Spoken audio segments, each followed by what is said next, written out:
Hi, Rod Fleming here in the Philippines, and we're going to talk today about homosexual transsexuals and post-traumatic stress disorder, which might seem an odd thing, but actually it's very, very common, and it's something you need to be aware of. If you're HSTs yourself, or you have HSTs in your family, or you're a man who is dating an HSTs, then post-traumatic stress disorder is something that you are very likely to have to deal with in some way or another, and we're going to look at why it comes about and how it manifests itself. Most HSTs have difficult childhoods. It's very unusual, even in places like Southeast Asia, for an HSTs to have a really straightforward, simple childhood where everything is just, hunky-dory and it's fine and everybody accepts who she is. Talking about males here to start with, but the same will always apply to females. She's accepted as a girl from early days, there's no problem, everybody's happy. This is rare. Filipino and other Southeast Asian cultures, they do have a social space for trans women, for homosexual trans women. They call them bakla, or beckies, or badings. There's a whole range of names, different dialects. But in the first place, that requires them to conform to a certain set of roles and expressions that are socially approved, but also because the society will accept a bakla as a bakla, doesn't mean that her parents, for example, will do. And especially fathers. Fathers are extremely difficult. Within Asian culture, face is a huge thing. And face is difficult to explain, but it's more than just pride. It's like a sense of status and value within society. And for a man, if one of his sons turned out to be bakla, that means he loses face. He loses status with the other men in the men group that he's part of. Because remember, we're talking about two group societies here where there are men and not men. And the baklas and the women and the girls, they form one group, and the men are a very strictly policed separate group. Now, one of the things that can cause you to lose face as a man is for your son to be gay, to be a bakla. And many fathers react extremely badly to the idea that their son is gay and homosexual, a bakla, has cross-sex identification and same-sex sexual orientation. And unfortunately, the normal way that is used, certainly, and correct me if I'm wrong, but I have been studying this for a number of years, the way that seems to be most common for men to deal with this is to beat the living daylights out of their sons, in the hopes of basically beating the gay out of them. In some ways, those boys whom I know whose fathers left and who have been raised by mothers on their own were lucky. If they were talking about ladyboys here, talking about HSTs, because there wasn't a man there to hurt them. And even in cases, I certainly know one who was a person I was very close to, where her father was actually very cool about it. He was okay, but her two older brothers were extremely not okay, because the same thing happens, of course. The older brothers, they lose face because they've got a bakla in the family. Amongst the men. Not in the broader group, but amongst the men. And they used to beat the living crap out of her. Until essentially what happened in that family was the father stepped in and said to one of the boys that he would have to move out of the house because he couldn't keep doing what he was doing to the younger brother, if you like, who was bakla. So he had to move out. It was a big problem for that family.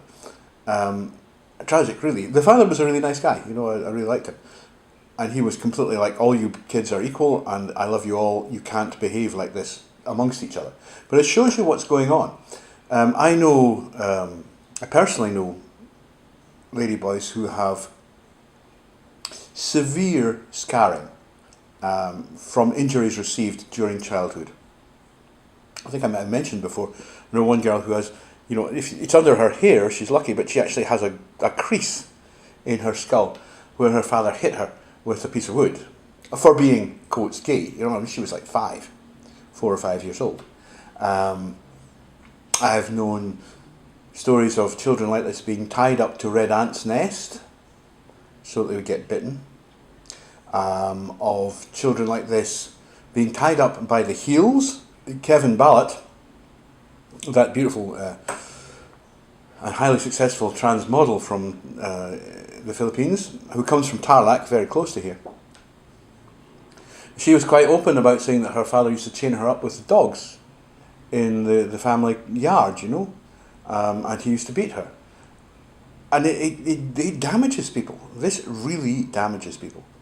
I've had other stories from people close to me about where the families were so poor that, which is a more general thing than just because of BACLA, but they were so poor that they really didn't have a home. They were essentially homeless and living in sheds, you know, other people's outhouses, with rats crawling over them and this sort of thing.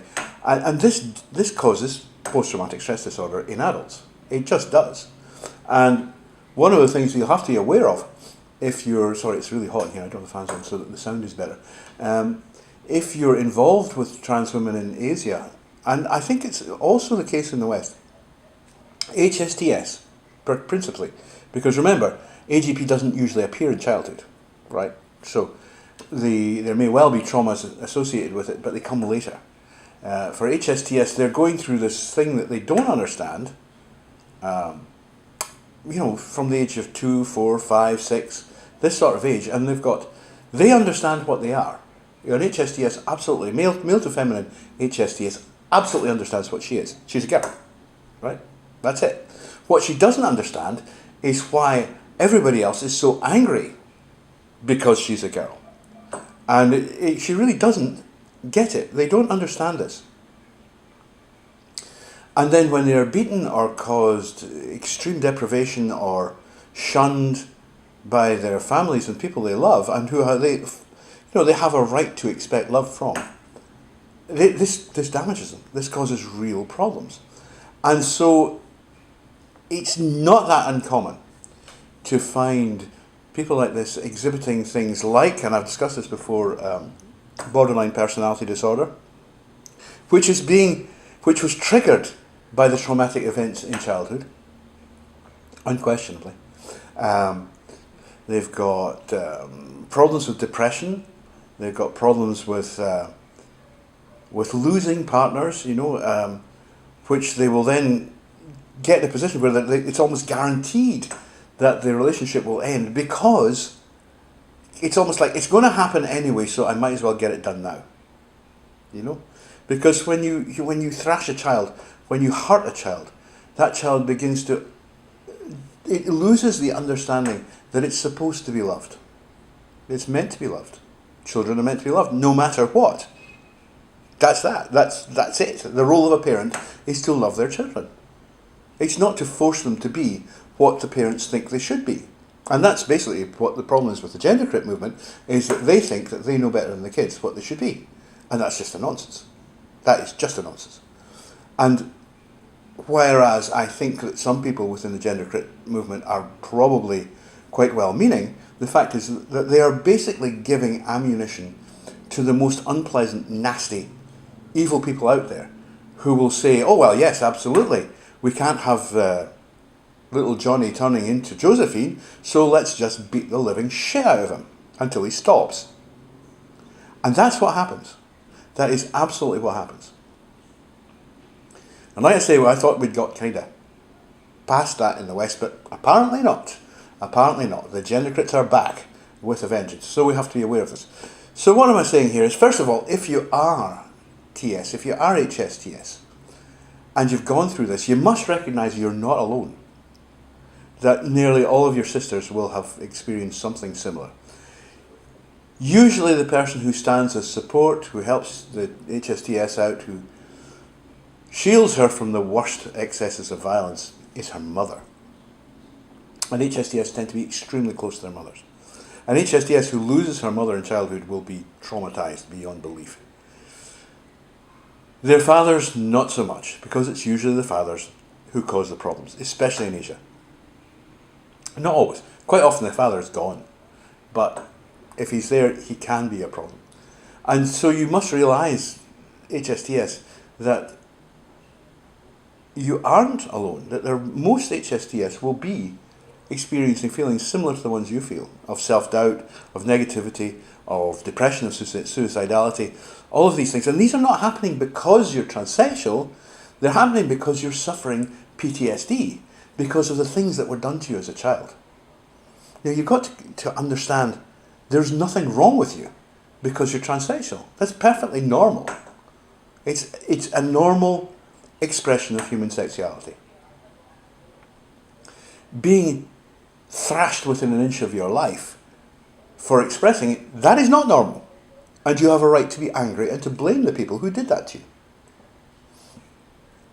For the parents of HSTS, I say, well, look, you can't behave like that. You can't listen to the gender crits. If you've got a genuine HSTS in your hands, you must live with it. You must deal with it. You must support her as best you can, or him as best you can. You have to fight these people off. Nothing is more important than your family to you. How gender crits and a particularly vicious political movement inspired by hardline, hardcore, radical feminists and gay men who basically just want more meat for their market. You don't want to have anything else to do with that. If you're a parent, that's not your role. You stay away from them. You look after your children. For the people, the men who are involved with male to feminine HSTS, or the women who might become involved with feminine to masculine HSTS, then I say, remember that the person you're dealing with is incredibly fragile. Even the strong ones, and some of these are really strong people, that it makes you cry sometimes, to understand how tough they are, despite what they went through. Remember that this person has got trigger points. And things will happen that you go, what the hell did I just do? To cause a certain reaction. And you must understand it's not you. It wasn't you. The cause of that angry reaction was something that happened when she was 5 years old. 5 or 6 years old. And you've just inadvertently touched a nerve and bang, she goes off, blows off, Now, absolutely not all HSTS will exhibit symptoms like this, but the fact is that many will. Probably most. Certainly in Asia, the girls I've known, either as girlfriends, as partners, friends, they mostly exhibit some signs of PTSD resulting from the abuse they received as children. And it's nearly always because the male parent violently opposed the idea of their transition and tried basically to beat it out of them. And we can't have that. You just can't have that. It's not allowed. A child has to grow up to be the best that child can be. And that's not up to the parents to decide. It's up to the child to decide. You have to listen to the children. Yeah, I'm perfectly prepared to accept that in an environment where people are being literally encouraged to transition, there's going to be problems. We have to find and strike a neutral balance. But HSTS, homosexual gender dysphoria, is a real thing. People do suffer from it. They do suffer from it. They suffer terribly from it. And you must not make them suffer more because of some ideas you've got in your head about, oh, boys shouldn't be girls. Well, some boys are girls. That's as simple as that. And some girls are boys. And it's just as simple as that too. It's just the way it is. It's a simple fact. HSTS have been part of human society as long as people have been writing history. I've just spent 2 weeks going through the available history and large amounts of text, looking at the Near East, the Middle East, India, Japan, Southeast Asia, the Americas, Africa, everywhere, South and Southern Europe, everywhere. There were HSTS. Everywhere. There's nothing new about it. This is not a new thing. It's a normal state of human existence. And we're going to have to get used to it and accept that it's there. And just deal with it. Just deal with people as what they want to be. What's wrong with that? Why is that such a big deal? The fact is that the United States has caused, and particularly its academic thinkers have caused immense damage throughout the world, and it's time we have to tell them to stop. It's simply time to say, no, not anymore, stop. We're not interested in what you have to say. You have succeeded in destroying your own society. Why would we want that brought here or to anywhere else? Why should Southeast Asia have ideas enforced upon it by USican thinkers when USican society is already collapsing and Asian society is not? Understand it. They have it right here. You have it wrong. See you next time, but that's it. PTSD in HSTs, it's a big issue. It's a big problem. And you need to be very, very sympathetic and sensitive towards it. Cheers. Take care. Bye.